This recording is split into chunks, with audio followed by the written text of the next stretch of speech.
And we are live. And we are live again, just trying to stay consistent. We told you guys we're going to be consistent. We're really, really, really doing this commentary, this football analysis. I kind of started wrong already. I meant to say welcome back to the best individual football debate show on YouTube. JVM and Yusuf, we're going to be here to talk about a lot of things about in The football. experts, the experts, you know? We're back to back, and I kind of thought maybe we won't have as many topics to talk about today. But really and truly, like there's a lot of things to talk about. Like you'll be surprised at how many things happen in the world of football within 24 Trust hours. me. It's crazy. Trust me. I now understand how ESPN stays in business. Yeah. Sports is a crazy business, bro. Like the amount of things that happen within 24 hours, the amount of things we have to talk about now is very, very. It's good. It's good for content. It's good for business. But as a fan as well, it's just like this: what you want. You want things to keep going, to evolve, to for the game to continue to grow. That's what we want. But yeah, I just want to start off today talking about this man, Florentino Perez, the best football mind, the most football savvy businessman in the game. You know, he Facts. was getting a lot of hate back in the day when the football league, was it football league or Super League, was around. Excuse me. Super And League, yeah. yeah, he was getting a lot of hate. When Real Madrid weren't performing after Ronaldo left, he was getting a lot of hate. hmm But we are here now in 2024, and this man has won. He's helped Real Madrid to win two Champions Leagues. Even if he was to retire tomorrow, he secured the future of the club for at least the next, Facts. yeah, for at least the next 5 years. So we're going to start today talking about Florentino Perez, and the reason why we're talking about Florentino Perez, there's not really a reason to talk about the most influential man in football, the most influential president. There's a lot of things to be said about, United's awful management, Arsenal's poor management, Liverpool's poor management.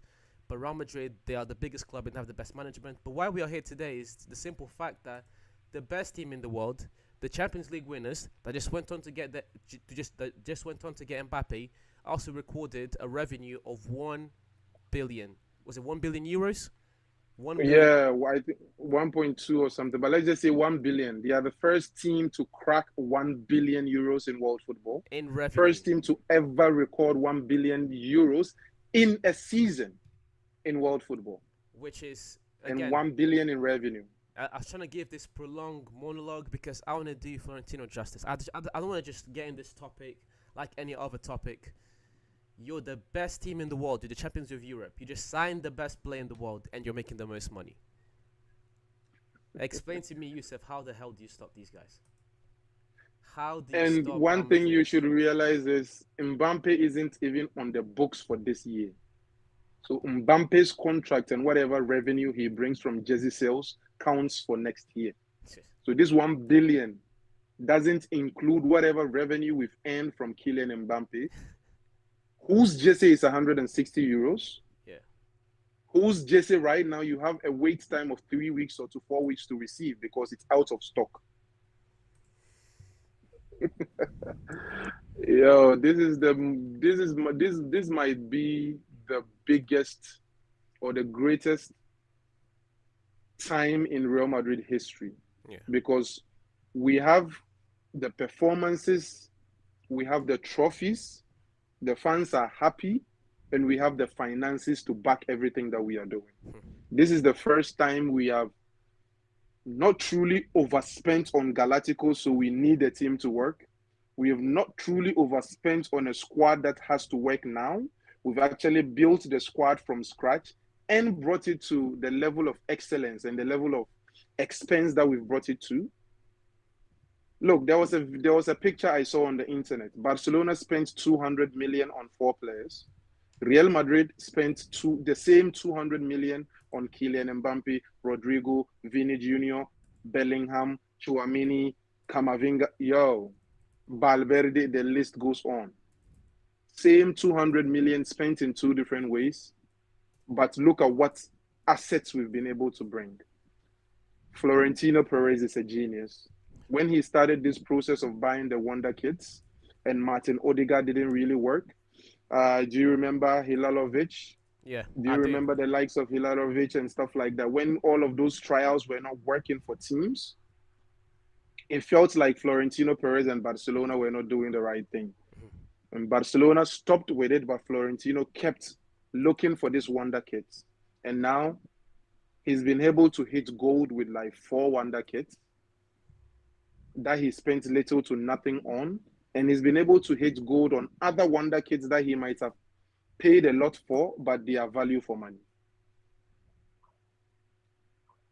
We have spent 2 billion to 3 billion to renovate a stadium and still recorded a net revenue of 1 billion.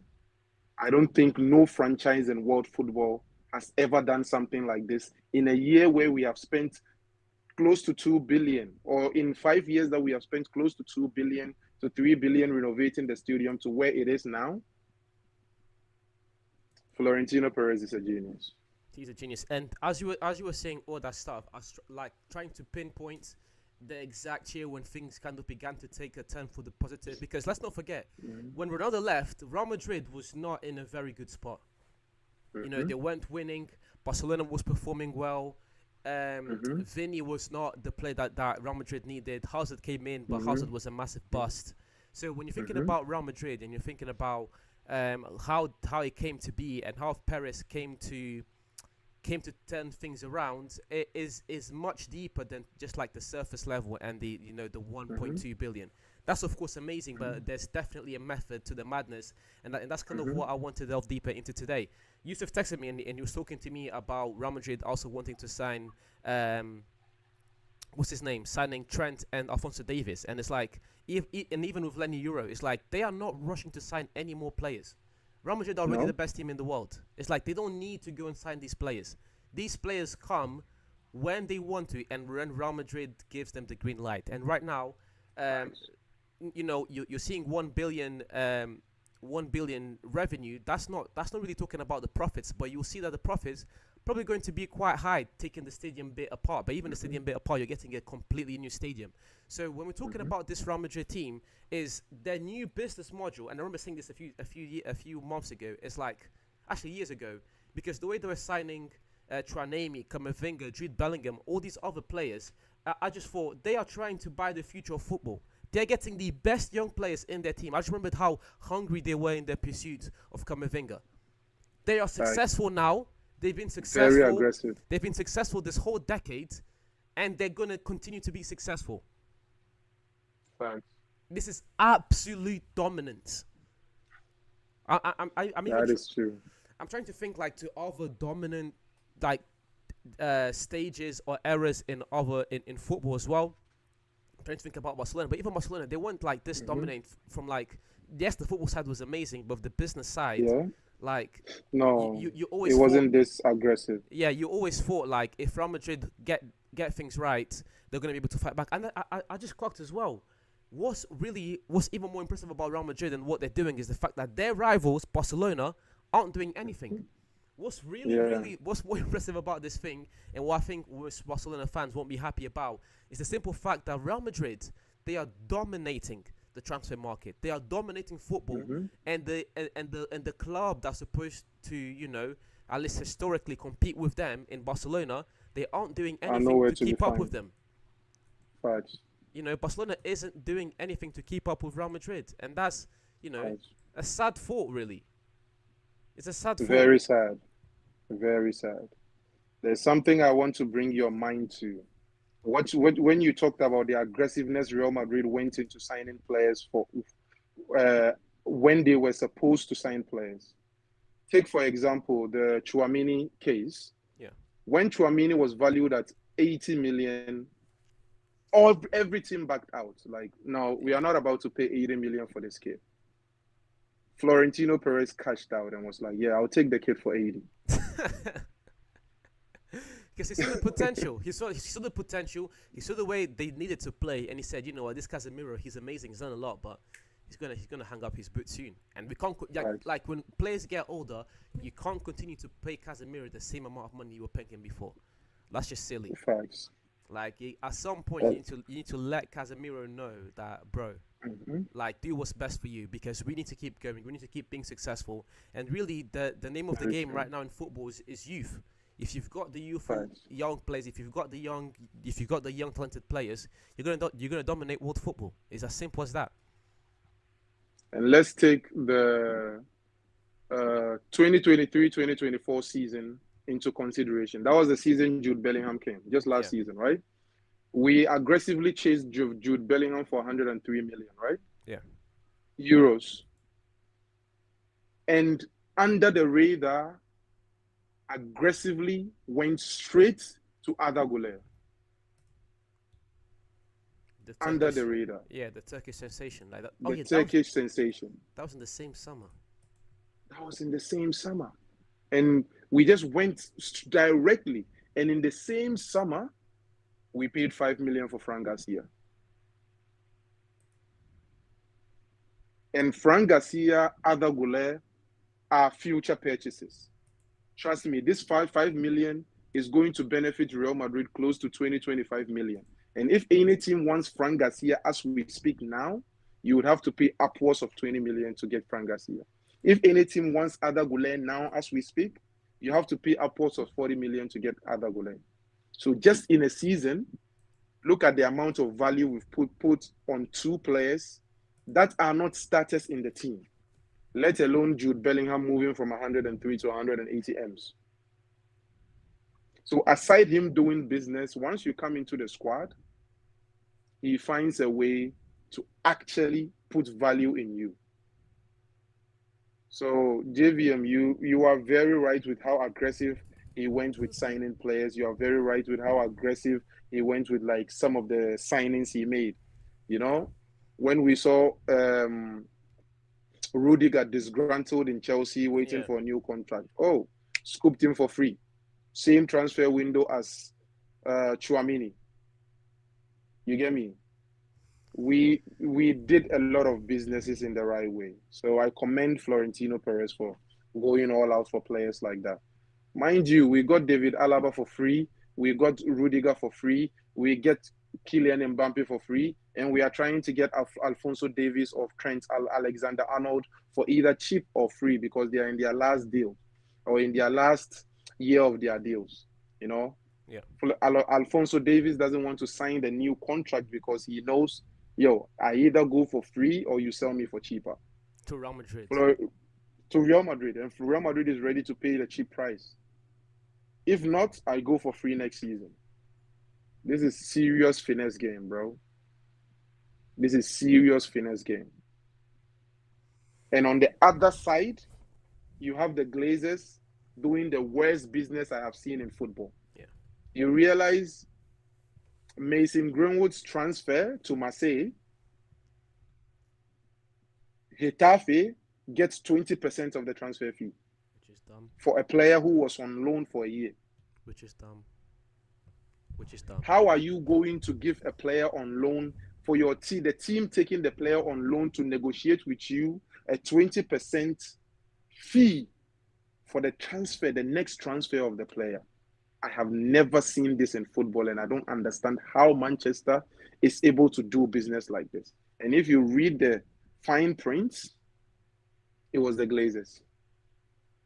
Yeah, this Mason Greenwood deal came before Sir Jim Ratcliffe and his crew took over.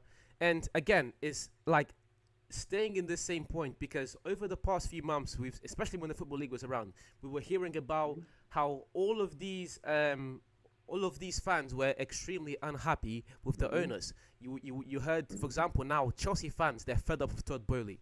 They really wanted someone to buy the club after what happened with Arnautovic, but they are fed up with Todd Bowley.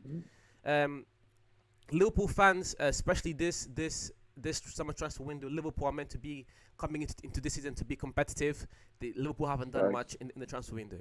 Manchester United and Ten Hag's been able to win 2 cups, which has been the save and grace. But really and truly, United haven't really done anything in football over the past 2 seasons. Winning those 2 cups Right. were good, but a club of Manchester United's stature, and stature and just dimension should be doing a lot more. Even Barcelona in their down years, they're winning. But then you also have Barcelona who are also extremely unhappy with their board. Whereas Real Madrid, Right. You're winning, you're happy with your board, and you continue to go for it. It's something to be said there about ambition. And San said here, Real Madrid won the Championship League without Ronaldo. Yes, they did win the Mhm. Championship League without Ronaldo, and that's kind of the point we're making. But when I said that, I meant when Ronaldo left that first year, Real Madrid were in the mud, and no one can deny that. The Real Madrid were in the mud, and then the next season they win La Liga, which to me was crazy. They had the best defensive record of La Liga history. And then Facts. and then they let Atletico win, they let Barca win. But I genuinely believe the next 5 years are going to be dominant for Madrid. Facts. Absolute dominance.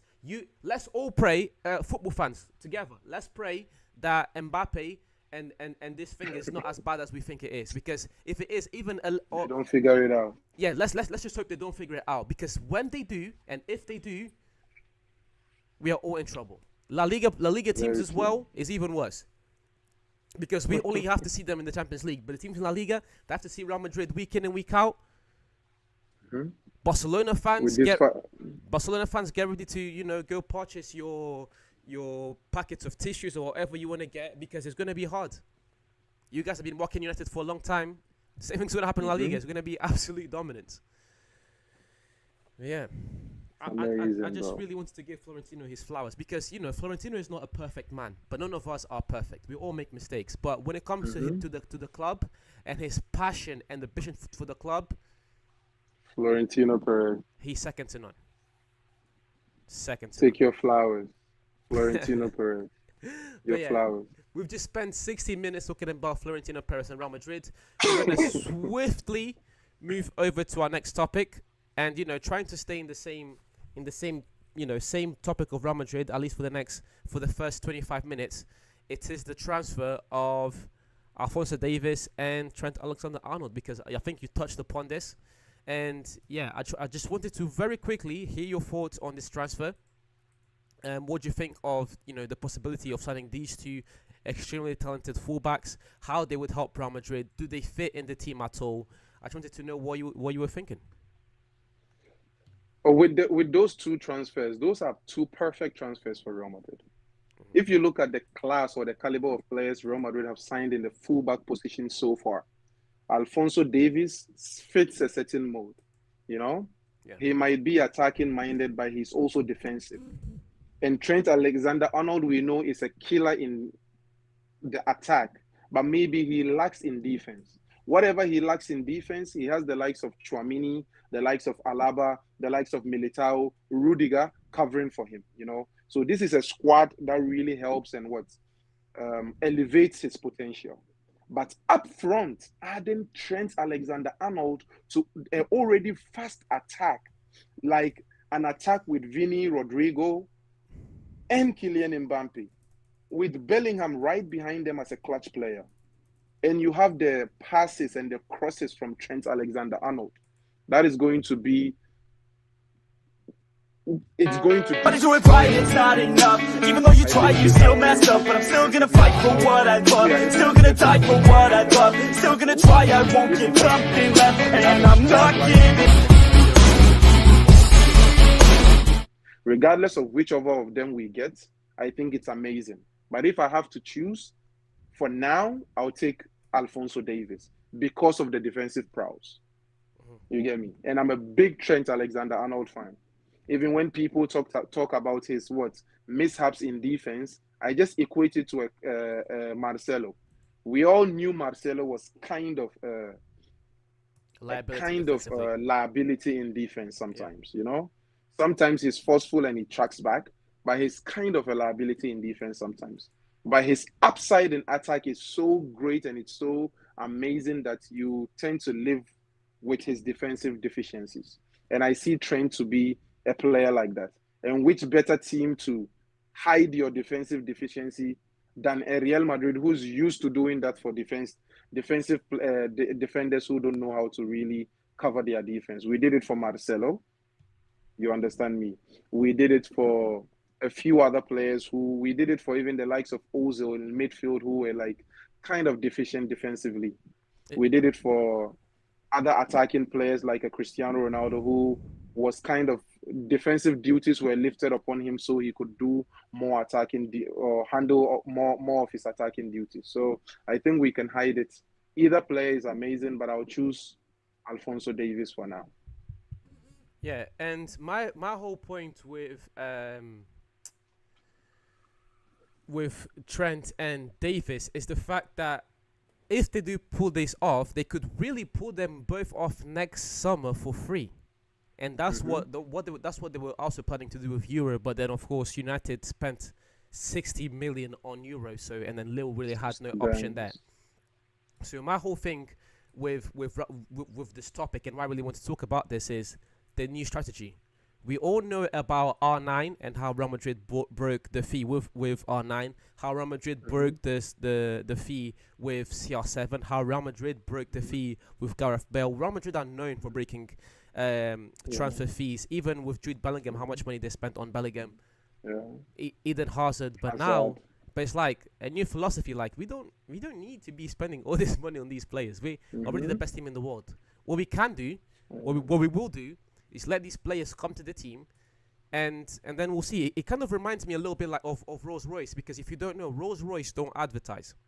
I remember because I went on a tour of Derby County, and Rolls Royce are a sponsor of Derby County, but there are nothing about Rolls Royce around the stadium, and the reason why is because Rolls Royce doesn't really need advertising, and I think Real Madrid would be the Rolls Royce of the football game. It's just you don't really need, at least that's the new model they're adapting. You don't need to spend this much money on players when you can get these players in anyways, and through other methods.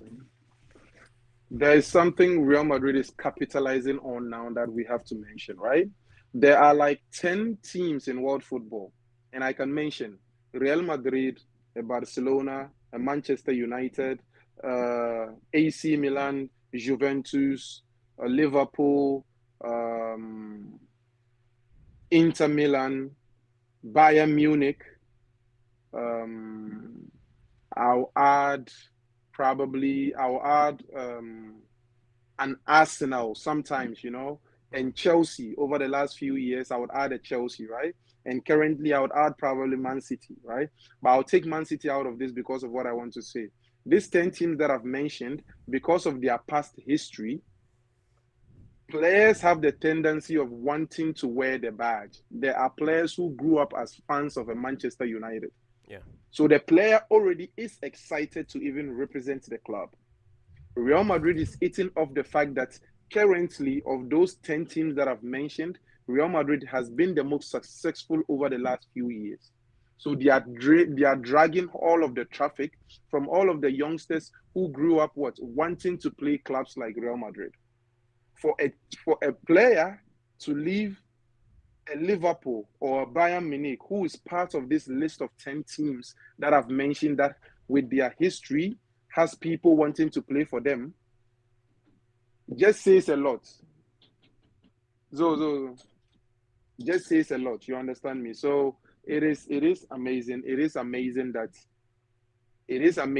Real Madrid is able to do this, and I hope all of the other teams find a way to like kind of revamp their squad so they also can pull transfers like this. Very good. And again, I think we kind of hit it on the nail, the amount of time that we wanted to spend on Real Madrid. And, the transfer business, the revenue, they were, of course, able to exceed the amazing team they are building right now. What we're going to talk about next is we're going to get away from La Liga, because I want to now focus a little bit more on the Premier League and the deals happening in the Premier League. And it's kind of hard to talk about this upcoming Premier League season without mentioning one of the teams that have one of the highest chances of winning the whole thing. We're talking about the next possible Premier League champion, and that is Arsenal. And the question today I have for Yusuf, the question I have for you guys today is, can Arsenal win the league? And what should our expectations this season be for Arsenal? Because we know Arsenal, of course, they've been able to be competitive in the league now against City for 2 years. And if you go and ask Arsenal fans, they'll tell you that they'll be happy just competing. A lot of Arsenal fans will say that they're going to be happy just competing, and I think that is not the proper mentality for a club of Arsenal's stature, for a club of Arsenal's magnitude, a club of Arsenal's dimension. If we're talking about Arsenal Football Club, I think that Arsenal are easily one of the biggest football clubs in England, definitely one of the biggest football clubs in Europe. We all know the dominant history that Arsenal have had in the Premier League. They've been, although they never won the Champions League, there were several years there where Arsenal came very, very close to winning it during the apex, during the Henry era. So again, it's kind of weird to see this reluctance from some Arsenal fans. It's like, yeah, you want meant to compete, but you've done it for the past 2 years. So the expectation this season now should be to win the whole thing, and that's kind of the point that I'm trying to hit home for a lot of you guys out there. Even if you're an Arsenal fan, please let me know in the comments what you guys think about this. But how far can Arsenal go this season? Because this is the way I'm seeing it. You've got your players playing the type of football that you want to play. You've got your players built into this system. You have the guys that you want. You have arguably, only City really has a talking point about this. I'm talking about the best defense in the league. City, maybe United can do something this season, but again, not to Arsenal and the consistency that they've had. You're going to bring in the new Italian player. I forgot his name. Let me just go search his name up real quick. I forgot his name, and I'm gonna do him the justice. You're going to get Julian Timber back as well, because Timber is no longer injured. So, when we're talking about a team like Arsenal, wait, I know he's Calafiori. Sorry, I did not mean to butcher his name, but you signed Calafiori. You've got Timber back in the team. You've got, of course, the amazing duo of Gabriel and William Saliba. So for Arsenal, really, the question it really becomes, can you win the whole thing? And there's a player that I think Arsenal should be hunting. There's also a player that I think United should be hunting, and that's Ivan Toney. And we're going to talk about Ivan Toney a bit more towards the latter part of the show. And it's just the main point is, again, trying to reiterate this point home, you have the team that you need. You have the players that perform. You've got a captain in Odegaard, who's an amazing midfielder. You've got the likes of Declan Rice and Saka's in the superstars that are going to be consistent throughout the season. You've got the amazing defense. You've got the brilliant mind in Mikel Arteta. Like, this would be the year to break Pep. And another reason why I think it is kind of important for Arsenal to win this title is really for the legacy of the rest of the other clubs in the Premier League. For City to win 5 in a row, even with all the charges that they have against them, 5 in a row would put City in a different tier. 4 in a row, they are already the first team in Premier League history since the Premier League was established, or since the Premier League started back in '93. They're the first team to win it 4 times in a row. So, and winning it 4 times in a row is hard enough, but by them winning it 5 times in a row, they're going to be putting a different precedent or a different standard in the Premier League, and I think it's going to be hard to beat, or even just damn near impossible. Winning one Premier League is already hard enough. Trying to go for 5 is in this day and age, with the way some of these teams are playing, it sounds damn near impossible. So again, I feel like Arteta. I love Arteta. I love his style of play. Even when Arsenal weren't performing, any football fan with half a brain cell could see the way Arsenal were playing, and they were playing positive football, at least exciting football. And, it translated into them being competitive. But I think the competitiveness has to end. I was even hearing reports of Arsenal, on there being, how do you say it? On there being expectations of Arsenal also being able to win a cup competition this season. But for Arsenal, really, forget the cup competitions. I think that should be that shouldn't be your priority. Your priority should really be to go on to win the whole thing. The honeymoon phase for Mikel Arteta, I feel, has ended last year. Mm-hmm. His drive, the way he pushed for the league, really commended by the fans. The season before that season, this performance this season, I think this is his last season to win something. If not, it's the Wenger situation all again. Arsene Wenger was doing the same thing Mikel Arteta was doing, coming second, third, winning the FA Cup and stuff like that. And you are not even winning the FA Cup or anything like that. So I think this is his last season. They've built a squad that is meant to compete with what? A Pep Guardiola. Since you've been able to compete like you did last season, I think this is the season people expect him to win something. This is the season people expect him to be more competitive than he was last season. He has to end the season with silverware. Look at his counterpart in Manchester United. With all of these appalling performances and we chastising Ten Hag and everything that we see about Ten Hag, he wins silverwares. Yeah. Like that is the underlying factor. He has something that he has won for the club. I think this is the time Mikel Arteta also has to win something for the club to give the fans some level of reassurance. All of the money spent, all of the investments, everything that the fans are doing for us now, this is the time Mikel Arteta has to what? Prove his worth. That is what I think. I think this is his last season. Yeah, and I think we're not saying that he's lost it and that he's going to get sacked. We're just talking about expectations and what we should be expecting from him.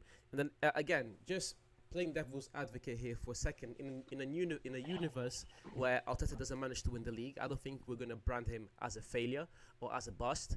We're simply going to say, at least in my opinion, if he doesn't win the league, I think the second best thing for Arteta would be to at least get to the quarterfinals or to get to the quarterfinals of the Champions League, because I look at the Champions League field and I think if you're able to go toe for toe with Man City, you're able to go toe with the best of them out then in the Champions League.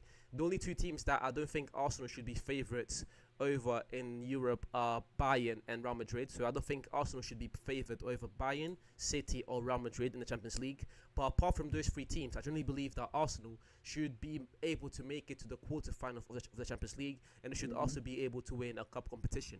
So really and truly, if Arsenal don't win the league, I need some type of silverware in the cup competitions, and I'm also going to need to see some competitiveness. I'm really going to need to see Arsenal really going for it in the Champions League. And again, I feel like if you don't win the league, you want to at least get to the quarterfinals of the Champions League. So yeah, I just think that Arsenal need to make improvements on what they've been able to do over the past few years, and I think that they can do that. I think they can pull it off. That is facts. But I strongly believe, I strongly believe if Arteta goes last season like the previous seasons, the Arteta out chance might start. Look, good football doesn't always count it for the Arsenal fans. They have been merchants of good football for a long time. Yeah. We have people. Manchester United is in crisis and they get to celebrate something. That alone is a slap in the face.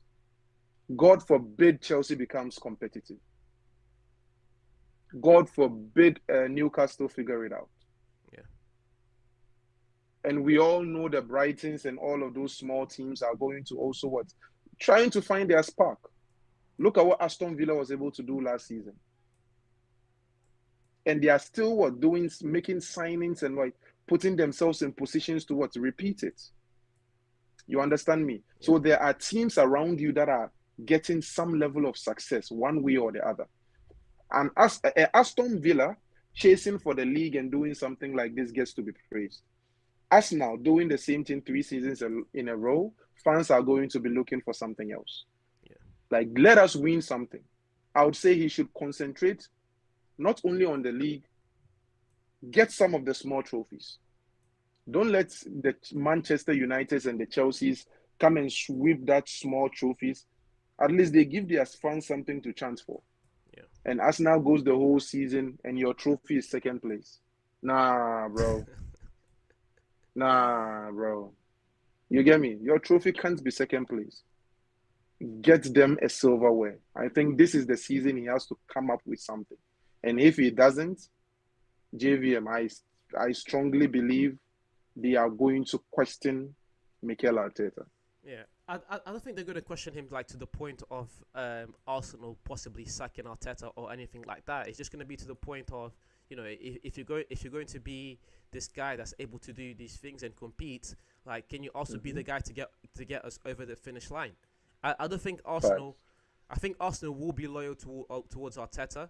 I think they were loyal towards Arteta even during their down times when they were finishing eighth. So if you're able to be loyal to your Facts. manager during those times, I feel like you can also be loyal to your manager when you're getting closer to winning the league. The point we're trying to hit home today here is the expectations for Arsenal, what Arsenal should be doing this season, what we expect Arsenal to do this season.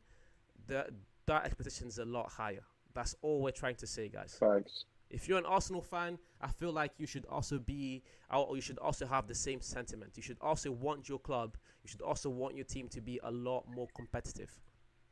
Facts. But yes, on the topic of Arsenal and on the topic of the Premier League, I really want to present you guys with something, and that is the boy Ivan Toney. Because my bad, Ivan Toney is if you guys don't know, he is really pushing for a move out of Brentford, which I think is he's ambitious, but you kind of think of the way Brentford have treated Ivan Toney, even with his gambling scandal. His scandal, yes. And Brentford, they were really loyal towards him. So my thing about Ivan Toney is this. Ivan Toney is an experienced Premier League striker. He's an experienced Championship striker. Last year, he didn't perform well, but I attribute that towards the ban, because 2 years ago, he was one of the top goal scorers in the Premier League. Do you feel like, or at least what do you think of this guy being one of the players that the likes of United and Arsenal should be going towards if they want to be competitive in the Premier League next season? JVM, I honestly don't understand the reason why this should even be a conversation. Yeah. Because most of these EPL teams tend to do mistakes that are rookie mistakes. Take Real Madrid signing Joselu for 500k last season as an example. This is a player who is passionate, who loves the club, actually went to watch Real Madrid win their last Champions League before the Champions League this season with his father. Passion for the club. He's played in all of these leagues, played in the Spanish league. The point I want to hit home is the fact that this guy is experienced in the Spanish league. So them bringing him in as a substitute striker, they needed his experience in this league so as to bring him in matches like La Liga matches for him to help the squad. Experience is the key word. Experience. Manchester United has gone to sign project strikers. I understand you for signing project strikers, but why not bring one striker who has the experience of the league, the tenacity, and also has the current form to fit into your squad? So as you develop the project, you still have this one to hold the mantle until the project becomes a success. Ivan Toney shouldn't be a striker that is still on the board, if we are truly going to be honest. Because with the resources he has in his current situation, he's been able to do whatever he did. So just imagine what he can do with a Bruno Fernandes behind him. Just imagine what he can do with an Odegaard behind him. I would rather go in for Ivan Toney than play a Kai Havertz in a false nine role. Facts. It's Facts. simple. I would rather go in for an Ivan Toney in Chelsea's case than struggle with a Jackson or Borja, who constantly gets injured. I think you hit it home there. You understand me? Because one, Ivan Toney is very durable. Let's take his scandal aside. He's durable. He plays a lot of games. Two, he has the tenacity. He has the forcefulness. Three, he understands the league. Yeah. And that is very pivotal. I've noticed most of his movement, most of his runs comes from the fact that he truly understands the English game. He's an English striker in the English league that you can get at a good price. Why not invest? I see a lot of shows talk about the importance of an Ivan Toney. I'm like, yo, these teams, we don't have to tell you Ivan Toney would help your squad. Even if you have a striker now, you can still bring him in and partner him with your striker because he has skill sets to match that type of performances. You can play him up top, one top, and he would be able to perform. You can play, look, any link up play you want to play with the kid, he has the goals to back it. So I don't, and is okay. Maybe it's probably the color of his skin or the scandal.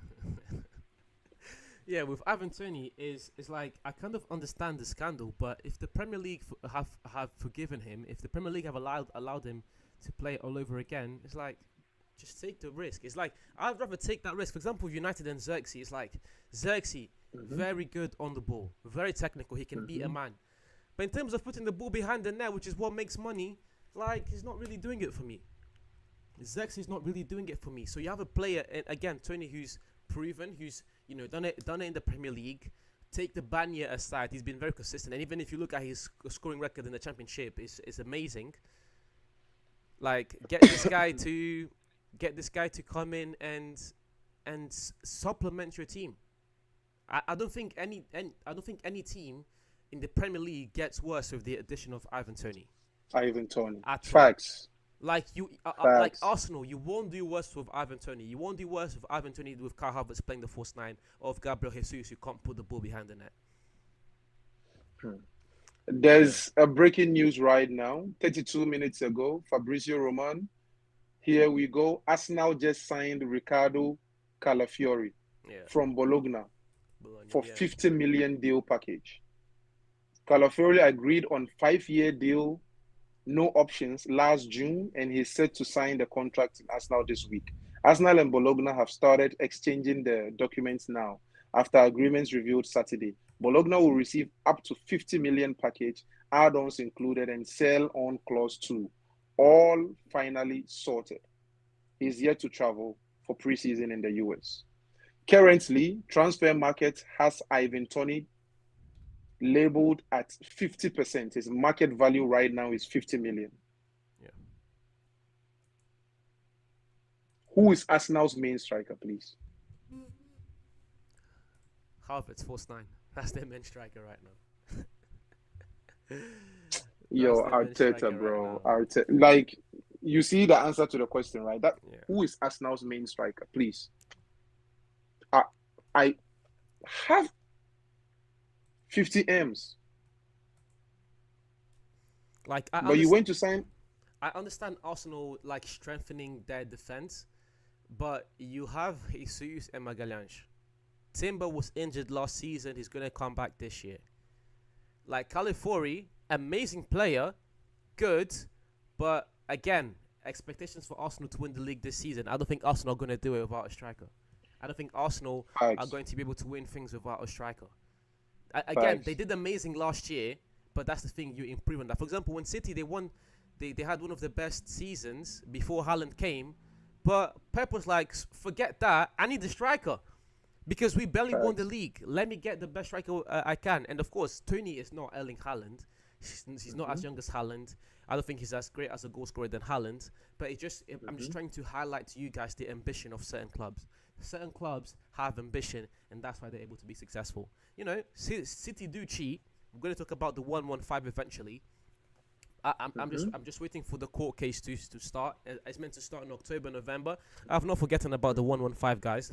Believe me, I'm going to be on City's case as soon as that happens. But I'm just trying to highlight that successful clubs, even when we're talking about Real Madrid, successful clubs are ambitious. If Arsenal want to be a successful club once again, Ivan Toney has to be in that team, or any other striker. Go find a striker. I don't care. Go get Osimhen if you want to. But Havertz up front and Gabriel Jesus, that's not the answer. That is not going to cut it. I honestly, Calafiori, we all know him. We followed this kid, only 22 years, very young, future is bright, but I don't think you need an additional centre-back now based on what your centre-backs did last season. Yeah. And to pay 50 M's for a centre-back that is going to come as a backup, I think you can still get, if you needed a backup centre-back, you can still get some in the market for cheaper. Right now, Arsenal's most important position right now to sort is the striker role. And with Ivan Toney presently available, I don't see the reason why Arsenal should be going in for another defender. honestly, this is a bad move for us now It is. with Ivan Toney on the board. If they secure Ivan Toney and want to bring anybody else, because I think Arsenal needs a striker. But yeah, let's move on from Arsenal. I think we've talked about Arsenal a lot today. And again, Arsenal are a team who I believe are on the brink of greatness. That's why I really want to talk about Arsenal on this footy experts where we talk about all things football. But let's talk about everyone's favorite event of the year. At least my favorite event of the year. The Ballon d'Or. Ever since I was a kid, bro, the Ballon d'Or really, really has always gotten me going. And we're going to kind of try and debate the Ballon d'Or, at least the favorites. We could do a top 10 and all that stuff, but it's really irrelevant because what we want to know who's going to win. We want to know who in this generation is going to succeed the two guys. And something that Yusuf actually brought up the other day, I don't know if it was on the show or if it was privately, is like the standards Messi and Ronaldo set back in the day. It was on the show. Those standards, like we used to talk about it before, and we're like, oh, they are amazing, they're the best of all time. But I think since they've left Europe and they've not been in their prime, we've seen it. It's like guys are getting in the Ballon d'Or conversation with like 25 goals in a season. Like 25 goals we get you in the Ballon d'Or conversation these days. You get like a little 10 assists, you're in the conversation. Heroes. Back in the day, when Ronaldo and Messi were at their apex, you would only get in these conversations if you were scoring 50, 40 goals in a season. Like, every person that came in third, every person that came in third, fourth, and fifth in the Messi Ronaldo era with those same stats would be the Ballon d'Or this year. That's a hot take, but I don't know if that hot take is even bad. I think that's a good hot take. Most of Ribery what would Ribery do in this year's with everything he did that year, winning everything he did? If Ribery was in this Ballon d'Or list, who would win the Ballon d'Or? Actually, let's do a little mental exercise. If my memory does not fail me, let's start with 2010. I think it was. Ronaldo wasn't even top 3. It was Xavi and Iniesta. It was Messi, Xavi, and Iniesta. So let's say it was Iniesta third. Would Iniesta win the Ballon d'Or this year? He would. Facts. He would. 2011. Who was 2011? Who came third? Actually, we can search this up. Let's not. Yeah.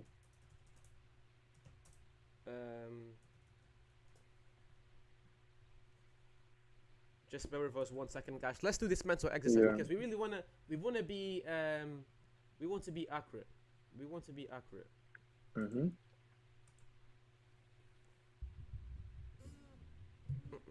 Oh, these websites. Okay.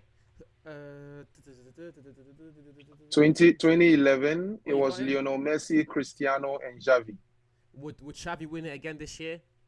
Facts. I think he would. 2012, Lionel Messi, Cristiano, and Xavi again. Would Xavi win 2 in a row? I think he would. The season they had. Yeah, let's keep going. 2013, Cristiano Ronaldo, Lionel Messi, and Frank Ribery. The person I just spoke about. That one's hands down. That one's like I had to think about Xavi because of the way Vinny's played this year. Xavi would Ribery would win that. He was an animal that year. Okay. 2014, Cristiano Ronaldo, Lionel Messi, and Manuel Neuer. He might actually be the first goalkeeper to win it this year. Yeah, he would. Judging by the season he's had. And mind you, the reason we are saying they would win is we are also like bringing their seasons into this year to say, okay, with the seasons they had and the stats they had to back whatever they did. Okay, if they won the Champions League, meaning they won the Champions League. If they won the league, whatever they did, you understand me? So, JVM, this is a landslide for you. 2015, Lionel Messi, Cristiano, Neymar Jr. In this generation, Neymar would be the alien. He'll be sweeping this year. Like 2016, Cristiano Ronaldo, Lionel Messi, and Antoine Griezmann. Griezmann is the only one that I think is a bit shaky. A little shaky. It's a little bit shaky. I think that maybe shaky. I think Vinny would have Griezmann, but that's a slight edge over him. Yeah. Okay, 2017, Cristiano Ronaldo, Lionel Messi, and Neymar for Barcelona and for Paris Saint-Germain. Sorry, Neymar that year was an animal. Sorry. 2018, Luka Modric, Cristiano Ronaldo, and Antoine Griezmann. That's whenever Griezmann's third, I'll still give it to Vinny. So yeah. Whenever Griezmann is said, you're giving it to Vini, Yeah, right? yeah, Okay. yeah. Okay. Let me get the from the 19. 2019, right? Was it not Van Okay, Dijk? so Was it Ronaldo? 2019 2019 was okay, the list just closed. Let me get it back. Yeah, before 2019. guys, come on, let us know in the chat who was 2019 top three. 2019 was Lionel Messi, Virgil van Dijk, and Cristiano Ronaldo Yeah, for it was Portugal and Juventus. yeah, Ronaldo Ronaldo finally is he's winning finally it. there. Yeah. Ronaldo, we all remember what Ronaldo did that year. And So then that was 2019, right? and then 2020 2020, it there wasn't wasn't awarded. there's a Ballon d'Or. But Yeah. 2021, Lionel Messi, Robert Lewandowski, and Jorginho. Jorginho for Chelsea. Mind you, Jorginho won the World Cup, right? 2019. Euro No. He won the Euro and he won Champions League. um, Champions League with Chelsea. Yeah, that's the one that I think is Mind a you. bit shaky. Yeah, because okay. But he was still awarded the European best. Yeah, player of the year, which was disgusting. Yeah. Truly. Yeah, it was disgusting, but he had the accolades to back it. Yeah. And looking at everybody in the list this season, anybody who has won the Euros and won the Champions League should be ahead of everybody this season. Yeah, but then that's the other thing about the Ballon d'Or is the individual thingy here, and that's why I think we need to kind of talk about it, because right now, as front runners, I have Vinny, Bellingham, and Rodri. That's the top three for the Ballon d'Or right now. And if we're being really, if we're being serious, and at least with the standard of the Ballon d'Or and how it has been, the winner should be Rodri. No, not. Yeah, the winner. Wow, that's the problem. Wow, I was gonna say Rodri, but no, Champions League. The weight of that, and the La Liga. It looks like it's a Bellingham Vinny Yeah, affair. it's Bellingham Vinny. Like I was trying to entertain Rodri, but I can't. It has to be Vinny and. Yeah, because trust me, in the Euros, bro, Rodri was in Spain's best player. Yeah, shout out Josh in the chat, because Josh was also also there during the PC Footy days. Sorry for cutting you off, Yusuf. Yeah. Now I was just saying Rodri was in Spain's best player per my standards. I would even take a Fabian Ruiz. Honestly, to me, Fabian Ruiz was Spain's best player because every match of Spain that I watched, he was the reason they were going forward. Rodri did his job. I'm not taking anything away from Rodri. But we didn't see the Manchester City Rodri in this current European team.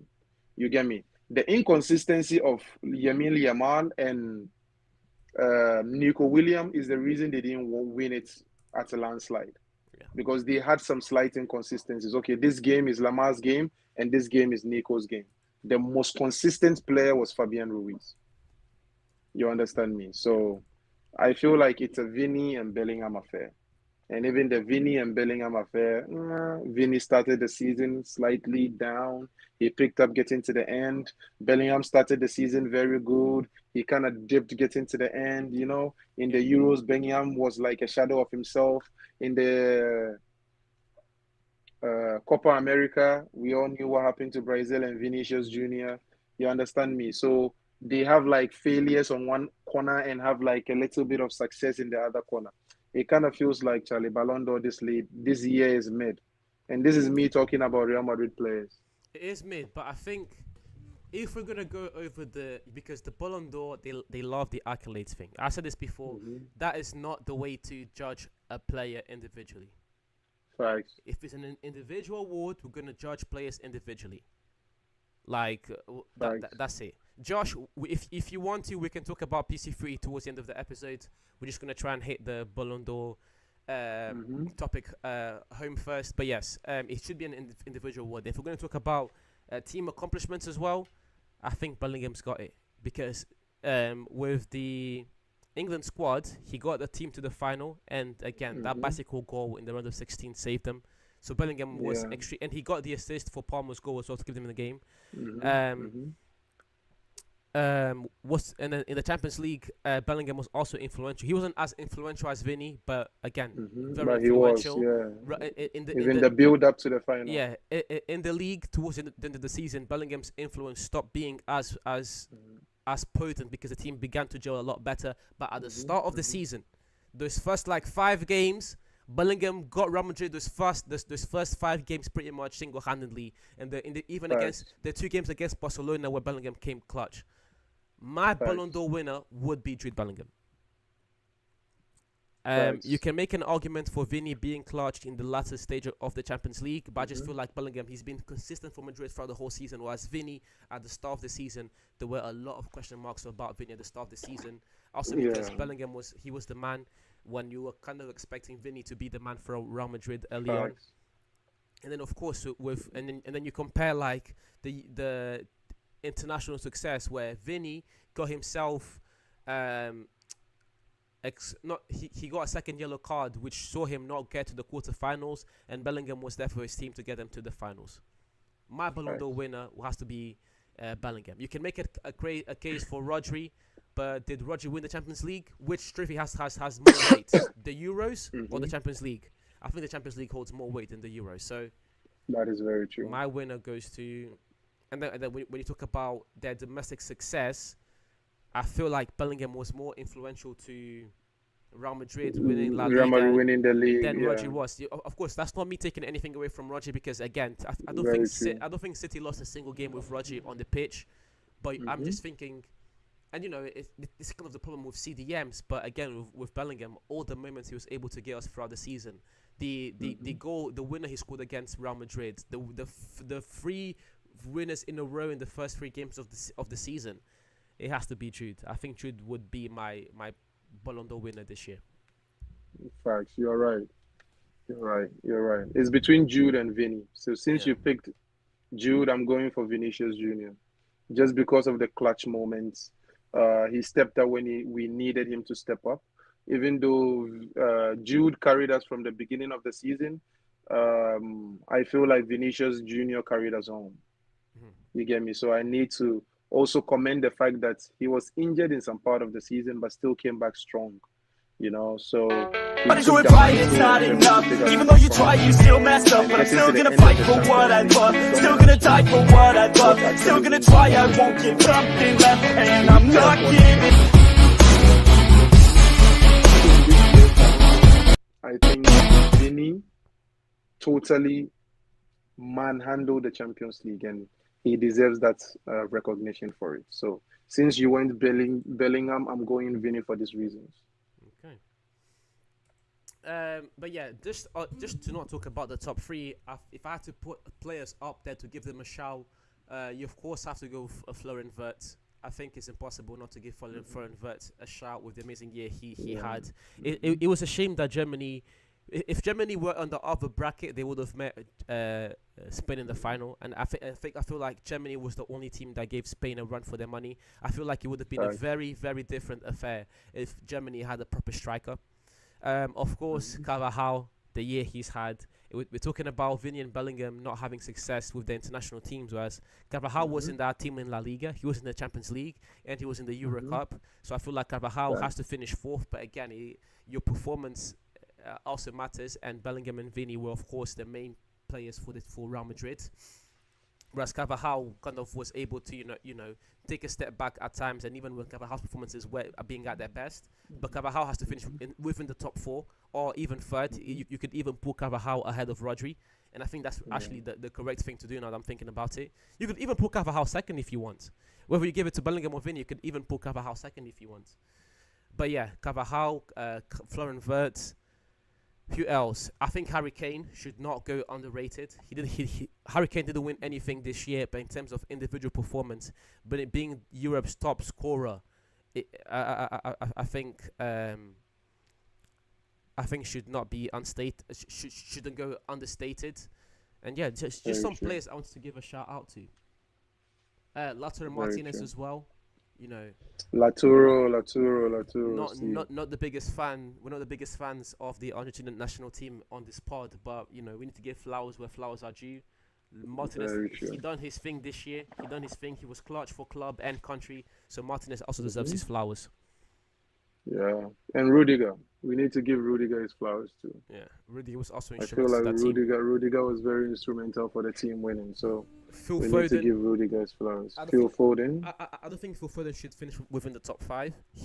In terms of Mm-hmm. talent, I feel like Phil Foden is a top five talent in the world, but because he went so quiet in the Euros, I feel like Foden deserves to be top five. Not over Wirtz, Yeah. not over Carvajal, Rodri, Bellingham, or Vinny.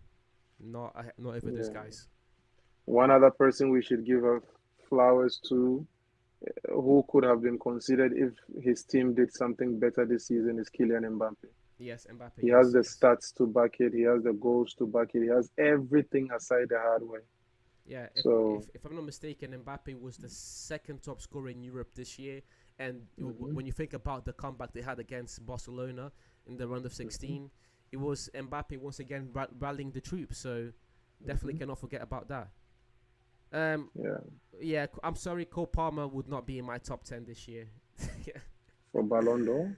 but not because he doesn't deserve it in terms of talent wise, but the other players we're talking about.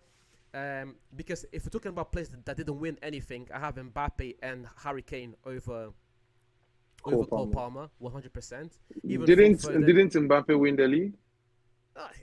Please, League 1 doesn't count. Come on, that League 1 holds no weight. But still, he won something. Respectfully, You say he didn't respectfully. win anything.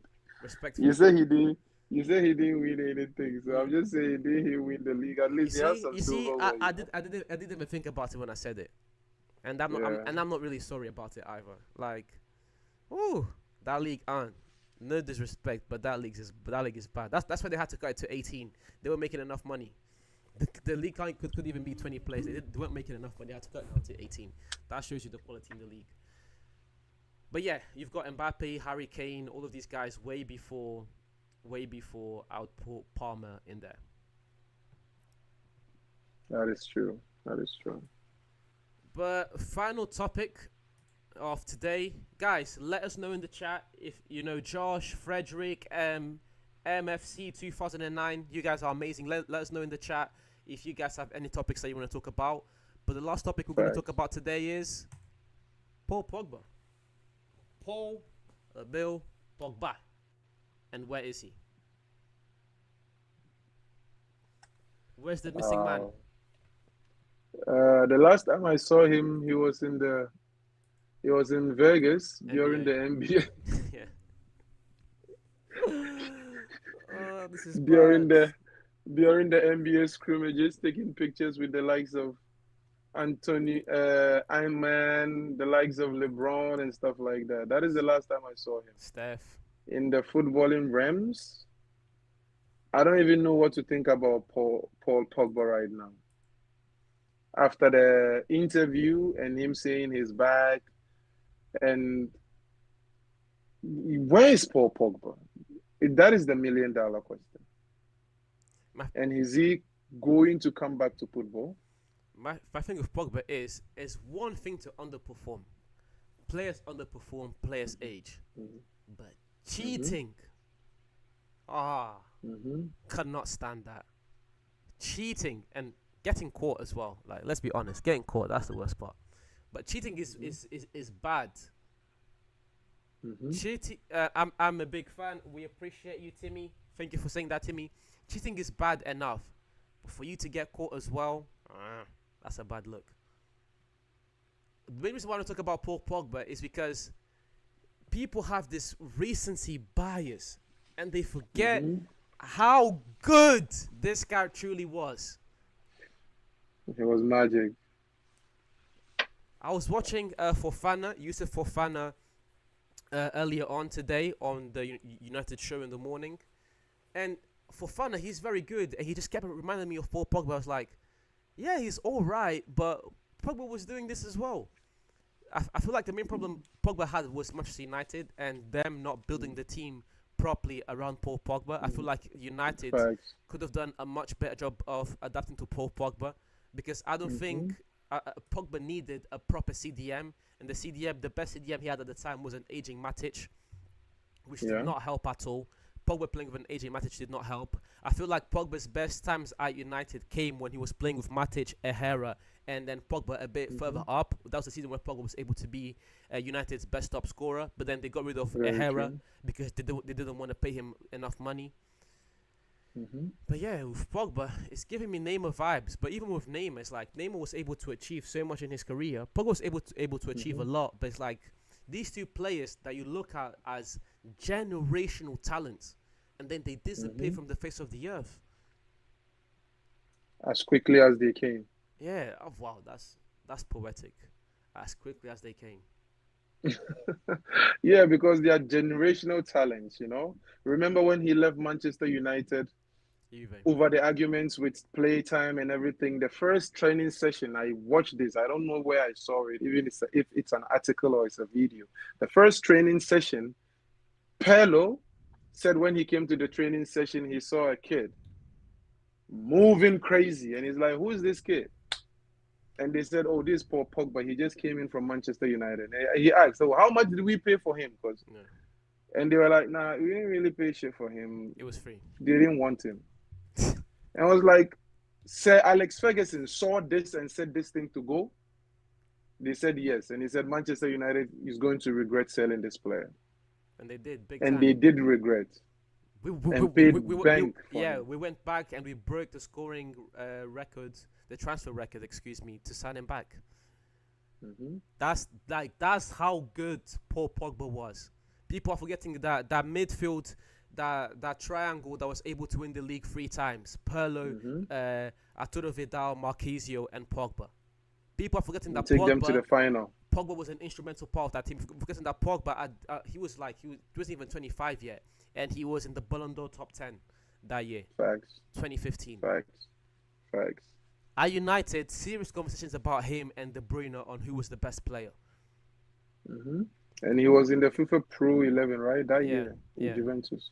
Yeah, he was. 2018 World Cup, bossing the midfield for France. He bossed the midfield for France. Scored in the final as well. Even at United, when United were in the biggest stage, when they went to the Europa League final, Pogba was there to score for the team.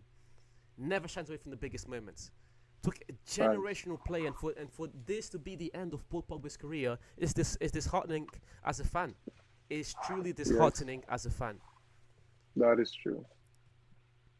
This shouldn't have been the end, bro. It shouldn't have.